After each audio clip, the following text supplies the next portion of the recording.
And now, yesterday, the EU said, something, lads, abandoning water charges in Ireland is against the law. The Green Fianna Fáil government, they put the onus on it because they did away with their exemption all those years ago, and it looks like we have to pay them. This was in response to a question from Marion Harkin, the MEP.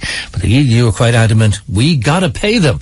Where does this leave us now that we got to pay water charges? Well, let's talk to Deputy John Brady from Sinn Fein, representing this constituency. How are you, John? Hiya, Nathan. How are you? Good morning. Good morning to you.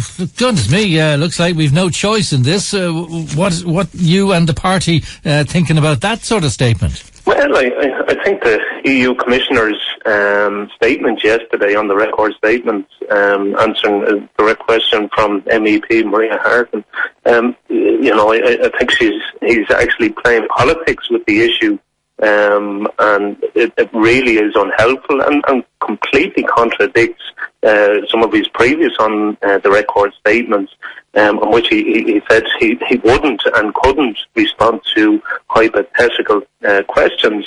And previously, Lynn Boylan, the Sinn Féin MEP, had put a series of questions to the Commissioner, and his response to those questions was quite vivid and quite clear that we could actually apply for a derogation on water charges, and that's contained in Article 9.4 of the Water Framework Directive.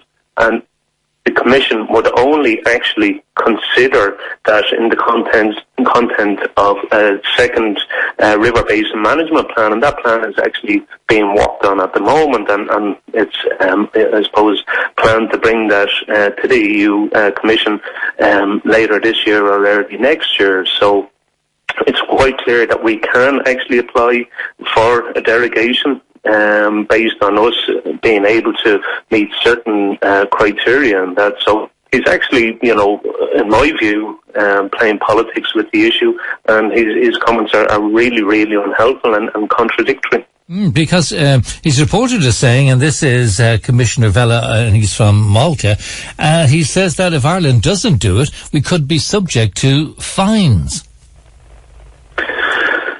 Yeah, well, look, it's quite clear, and our view on it, and I think ultimately, whatever view he's coming out with now at this stage, it will be challenged, and we're saying that the government can and should invoke the exemption contained in Article 9.4 in the second river basin management plan, which, as I said, is being worked on now at the moment, and it's incumbent on the government to show as part of that plan how they intend on achieving the objectives of the Water Framework Directive, and we can be more ambitious in terms of delivering, a capital investment programme which will bring our water services and sanitation up to EU standards. So it's, a lot of it is dependent on the Irish government and, the submission that they put together in the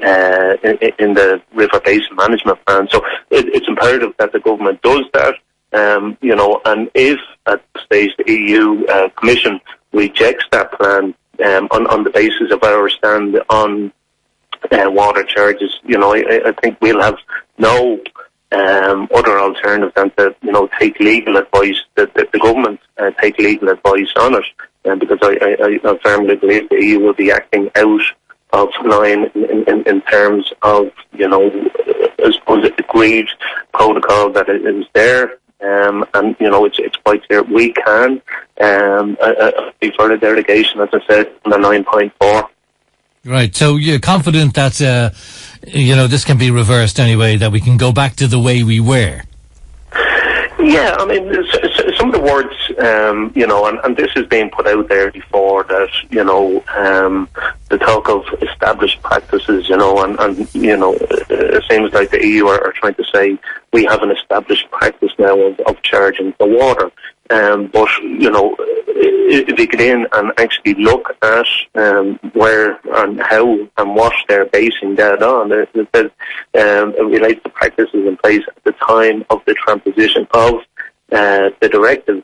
And at the time when, you know, we're working and had been working on the river management basin plan, there was no practice. There was no standard practice in place here in this state for charging for domestic water. So, you know, they're wrong in assuming that we have a standard practice in place of charging for water prior to, you know, I suppose the onset of our preparation for this plan. So, you know, there's a lot of grounds there in which this can and should be challenged, but it will go back to the government to be able to show that we can get our infrastructure up to the EU standards, and they have to be able to show where we're going to get the funding from, and that needs to be an ambitious plan. And, you know, it can be achieved if the political will is there. It can be achieved, and we can, under Article 9.4, that option is still open to us to apply for that derogation. So it's certainly not a case where all the doors are being shut, and that, you know, we have no alternative now but to start charging for water. Okay. The fiscal will was there to fight this. Certainly it can be achieved. All right, okay. John Brady TD, Sinn Féin. Thanks very much indeed, John. Good morning to you. Thank you. All right, 087 77 11 103. I don't know, was he right? Does he think we're able to get our way out of this? Being charged, it's just a lot of people don't want it and don't feel we have to pay for it, and we already pay for it, and you know all the arguments about it, but can the EU dictate it? Remember, these were introduced at the time the derogation was gone, at the time they were screwing us about us bailing out all the other banks around Europe, so it was just part of it to raise money for that. So we'll see.